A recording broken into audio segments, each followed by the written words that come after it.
Everybody else. Today's discussion about telling a story is going to answer mainly one good question, and that is what makes a good story?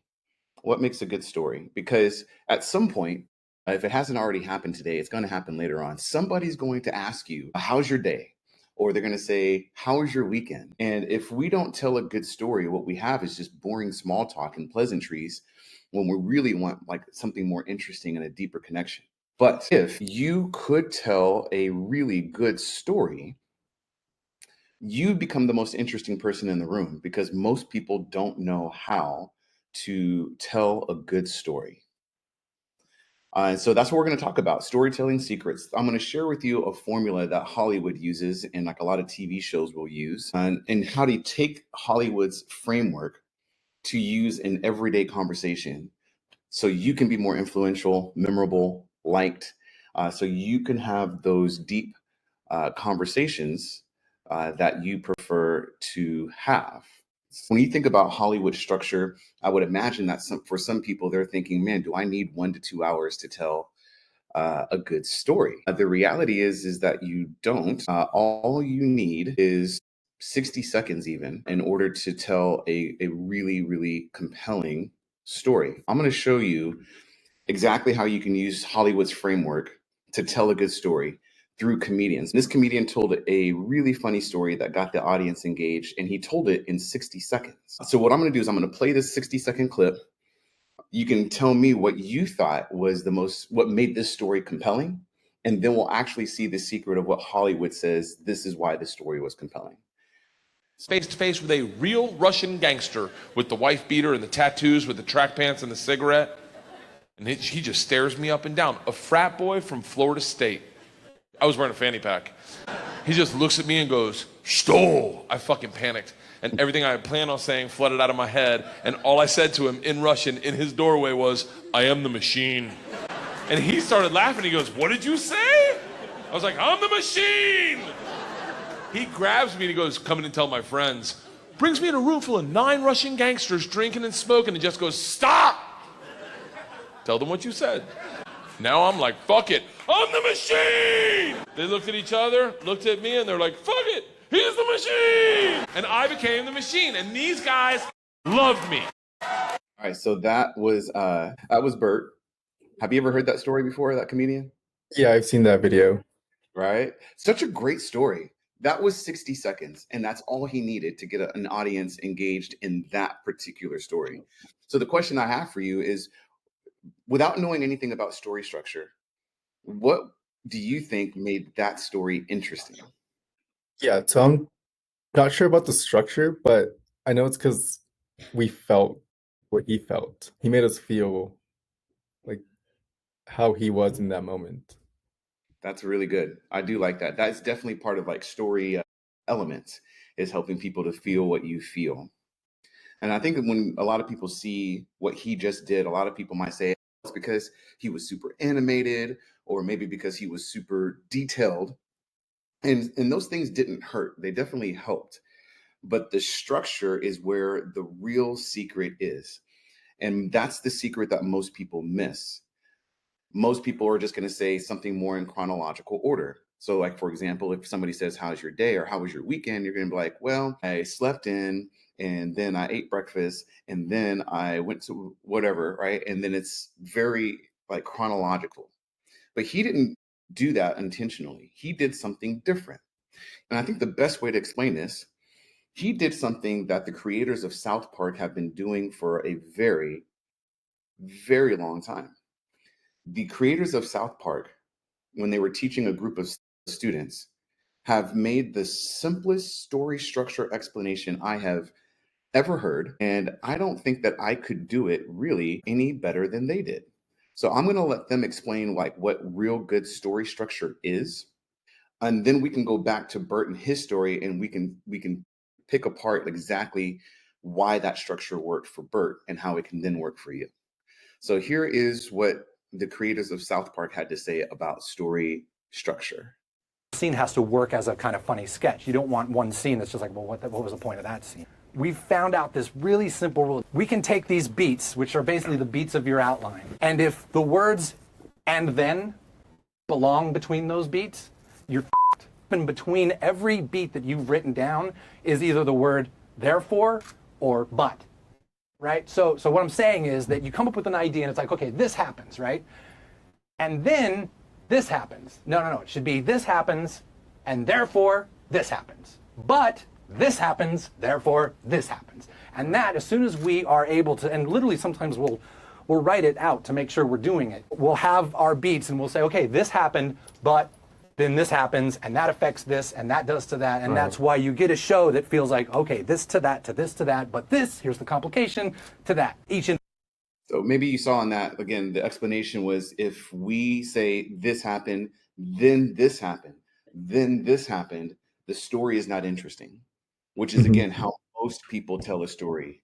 But if we have the words, but, therefore, in between what we're saying in our story, all of a sudden it becomes more compelling. So with that understanding of story structure, let's go back to Bert and see, like, did he actually do that in his story? Let's see. So let's pause for just a moment. He sets the scene, and the first scene or the first beat is he's in front of a Russian gangster and he's in a fanny pack. Okay, right there. He didn't have to say it explicitly, but you can see where the story went. He's a frat boy. He's in front of a gangster. The gangster is intimidating. Therefore, he panicked. Let's continue. Now, because he panicked, therefore, he said something he would not have normally said. Let's continue the story. Now, because he said, "I'm the machine" in such a ridiculous way, the gangster then did something he probably would not have normally have done. Now, here's something that wasn't discussed in the story structure, and that's going to be the end. At the end, there needs to be some sort of payoff, whether it's happily ever after or some sort of tragedy where everybody died, as an example. And there you have it. That was the story structure that made him very compelling. And then he just added certain elements in there to make it funny for his creative process.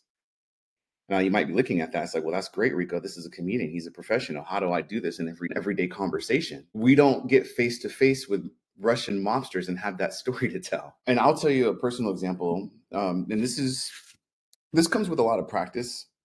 I'm not going to sit here and say that just because you understand structure and certain elements that this is going to be easy. It will take practice.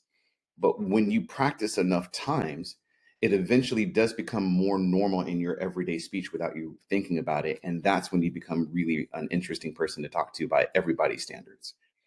So I'll tell you a simple story of what happened to me. It wasn't a Russian mobster. It was all about a sandwich. There's nothing interesting about sandwich. There's nothing interesting about sandwich shops. And yet I told this story one day when somebody asked, "How was your day?" And it got people interested. So again, I was at work. Somebody said, "How's your day?" And I said, "Oh my gosh, you won't believe it. I was really surprised today when I ate into one of the best sandwiches I ever had." And this was surprising because I've been looking for a hole in the wall sandwich shop, but Google has been disappointing me, telling me that certain places were good when they really weren't that good. And so I decided out of desperation to try one more time to a new shop that was like a little hole in the wall. And my gosh, it was one of the best sandwiches I've had ever. And it just totally made my day. Now, doesn't that sound a little bit more interesting than "How was your day?" "Oh, it was great. I had a good sandwich." Yeah, 100%. Right? Because I said that over this sandwich, it captured the attention of the people I was talking to. And naturally, to show that they were actually interested, how I knew that that structure of storytelling worked, they engaged. "Really? What sandwich did you have? Where was this shop? Oh my gosh, I had tried this sandwich shop one time." And now we have a deeper connection because the story was told in a structured way. And that's the same way that Bert had done it as a comedian. And that's the same way that you can do it too. So that is story structure. There are two other elements that I'm going to share with you today. And those elements have to do not just with a story structure, but also it's going to have to do with what you add to your story. So this is what I call story element. And what I will say is that without the element of a problem to solve or and something at stake, without those two things, your story is boring. But if you add this to every story, your story becomes interesting. And so we saw that with Bert. There was a problem. The problem is he's in front of a Russian gangster and he's a frat boy. And the problem is his life and his health in danger, or will he survive? So that's what's at stake. If those elements weren't there, let's just say he's like, you know what, I went to this Russian gangster and they thought I was really cool because I told them I was the machine and everybody cheered and celebrated. There's no problem in that story and there's nothing at stake.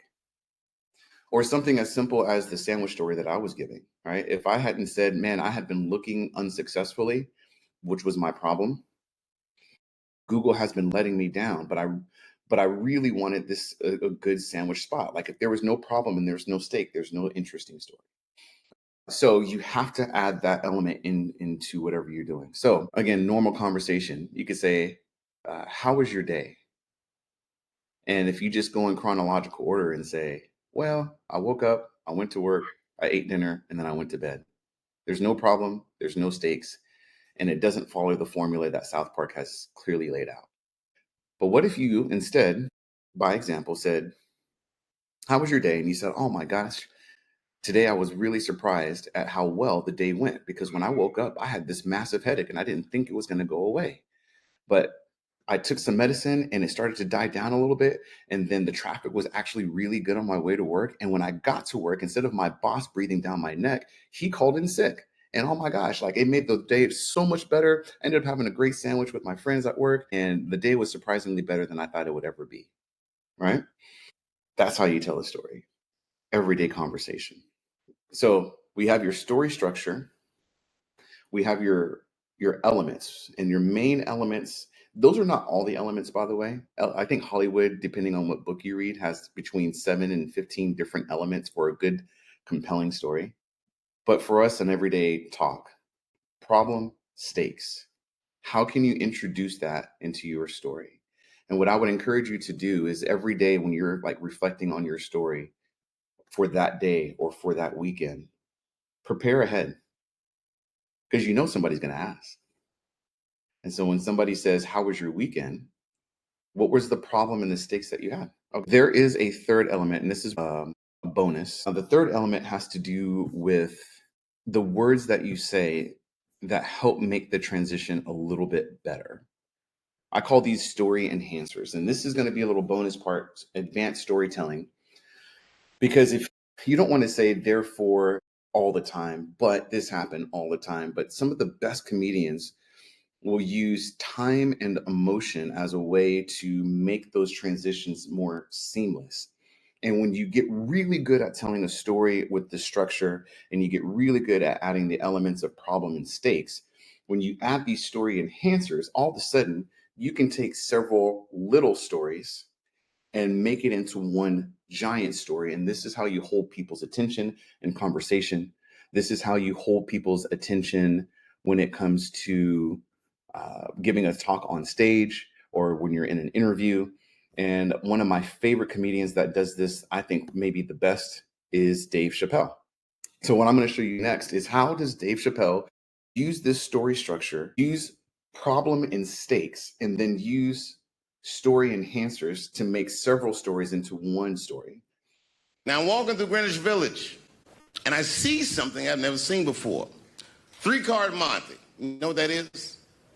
Yeah, the guy had the whole thing. The table was set up, and he had the 3 cards, and the crowd was hooting and hollering, and he was like, "Find the red card, find the red card." And people were playing. Sometimes they win, sometimes they lose, but it was really exciting, and I'm standing there watching it, and I noticed while I'm watching them play this game that the red card, the one you're trying to find, just a little bend on the corner.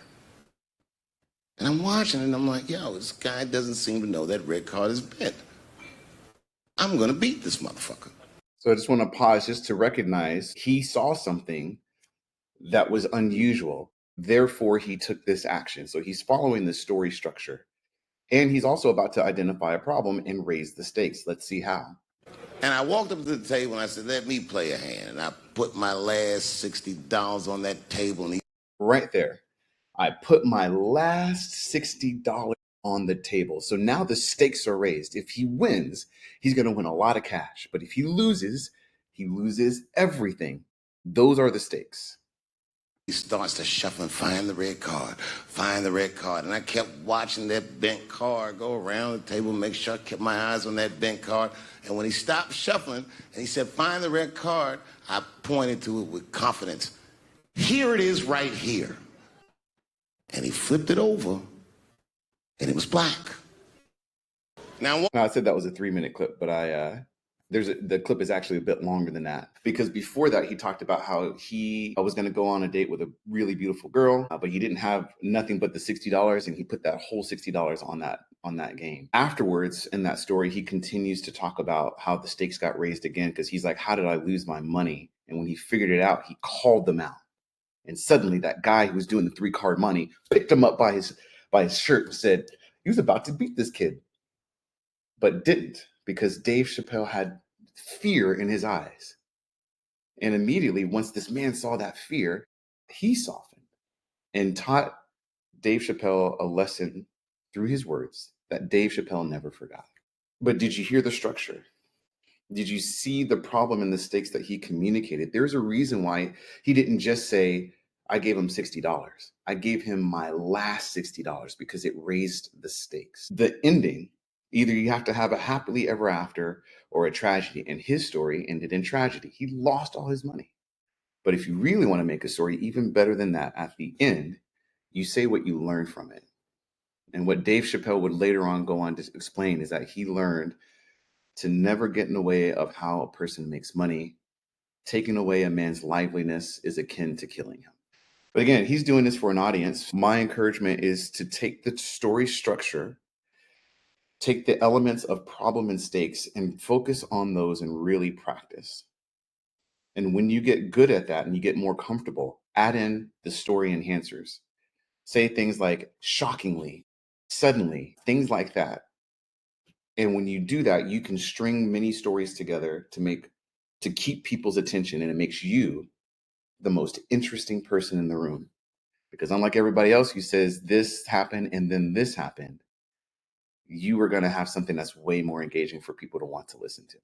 So that is the secret to storytelling. I know it works because in 6,500 classes of coaching is something that I would do at the end of my class. And if I didn't tell those good stories at the end of class of like what happened on my day or on a weekend or somebody that I know, people would just leave. But when I told the story, more people stuck around, and then they would say, oh, I know that person, or I relate to that too. And then all of a sudden we would connect and we'd have these bonds. And it's just something that I want you and everybody to be able to have.